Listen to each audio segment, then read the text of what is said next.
AFL-CIO chief, Trumka warned between racists and Wall Streeters.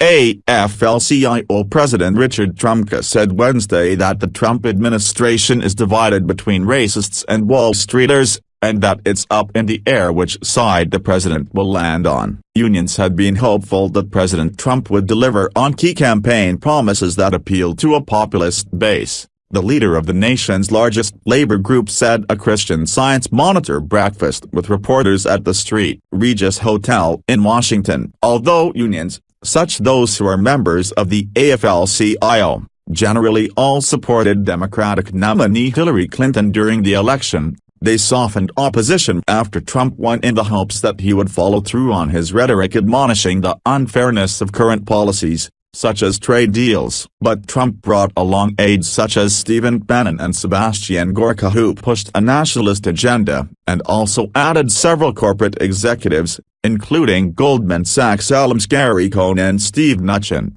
to serve in key roles. The difficulty was that you had two factions in the White House, Trumka said. You had one faction that actually had some of the policies that we would have supported on trade, in infrastructure, but they turned out to be racist, he said, referring to Bannon and Gorka, who both left the White House this month. And on the other hand, you had people who weren't racist, but they were Wall Streeters. And the Wall Streeters began to dominate the administration and have moved his agenda back to everything he fought against in the election. Pressed on which side the labor leader believes Trump primarily falls, he took a long pause. Which day? He then added, I don't know. I wish I had the answer to that. I think a lot of people wish they had the answer. He has shown a remarkable ability to do a 180 on a dime. When reporters asked questions referring to Gorka and Bannon as allies of the AFL-CIO or as decidedly pro-worker, Trumka quickly corrected,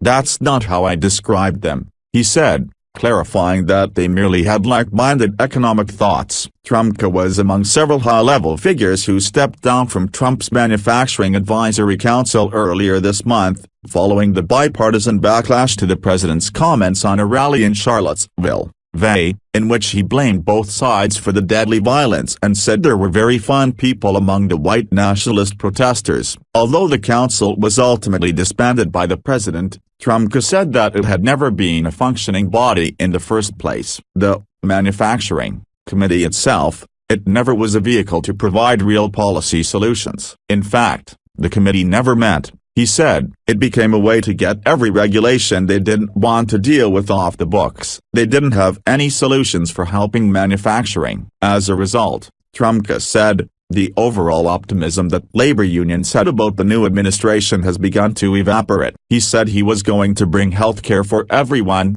and we agreed with him, but every proposal that the Republicans came forward with, he supported, Trumka said, noting that those GOP plans would have taken health insurance away from millions of people. Trumka also believes that the House, currently run by Republicans, could flip as early as the 2018 election, but only if Democrats properly capitalize on the economic concerns of voters around the country in a genuine way. Democrats could take control if they came out with a strong economic message and agenda and convince people they are going to fight for it and that it's not just a slogan nor messaging or a campaign creation, he said. In the last election, whether they voted for Donald Trump or Hillary Clinton, wanted to change the rules of the economy, that's what they were voting for. The AFL-CIO is actively involved in negotiations around NAFTA, the trade deal among the United States, Mexico and Canada. Trumka says that the federation has submitted a long,